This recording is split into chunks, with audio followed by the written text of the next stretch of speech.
সব অফবিট জায়গা কিন্তু সবার জানা উচিত না। হ্যাঁ, ঠিকই শুনেছ। আমরা এখন যেখানেই একটু শান্তি পাই, সাথে সাথে সেটা হিডেন জেম বলে পোস্ট করে দিই।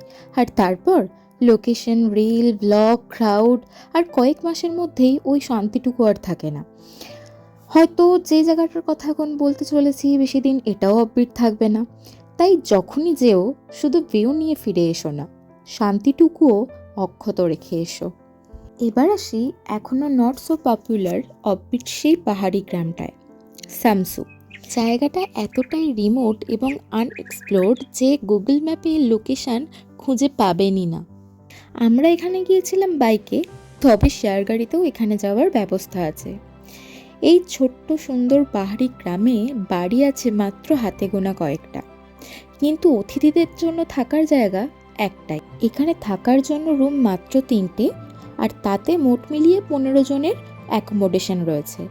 লাঞ্চ, স্ন্যাক্স, ডিনার ও ব্রেকফাস্ট মিলিয়ে মোট থাকা ও খাওয়ার খরচ পার হেড 1350 টাকা, আর ভিউ রুমের জন্য খরচ পার হেড 1550 টাকা।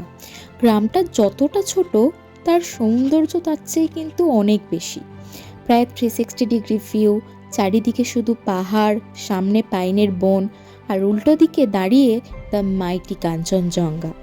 ভোরের আলোয় সে ধীরে ধীরে রং বদলায়, আর রাতে তারার সাথে সাথে পাহাড়ও যেন জ্বলে ওঠে একটা মায়াবী আলোয়। দার্জিলিং, সিকিম, এখান থেকে সব শহরগুলো দেখা যায়। এখান থেকে হেঁটে মানে হাইক করে ধোত্রে থেকে সান্দাকফু যাওয়া যায়। আর ছোট একটা ওয়াটারফলও আছে যেখানে হাইক করে যাওয়া যেতে পারে। আর সবশেষে একটাই কথা বলবো, ভিডিও দেখে হয়তো এই জায়গার সৌন্দর্য পুরোটা বোঝা যাবে না, কারণ আমরা কোনো প্রফেশনাল ব্লগার নই। Perfect frame, cinematic drone shot সেসব আমাদের নেই। যেটুকু দেখি, অনুভব করি, সেটুকুই ক্যাপচার করি। কারণ এগুলো আমাদের কাছে কোনো কন্টেন্ট না, এগুলো ভবিষ্যতের জন্য জমিয়ে রাখা এক একটা ডিজিটাল জার্নাল।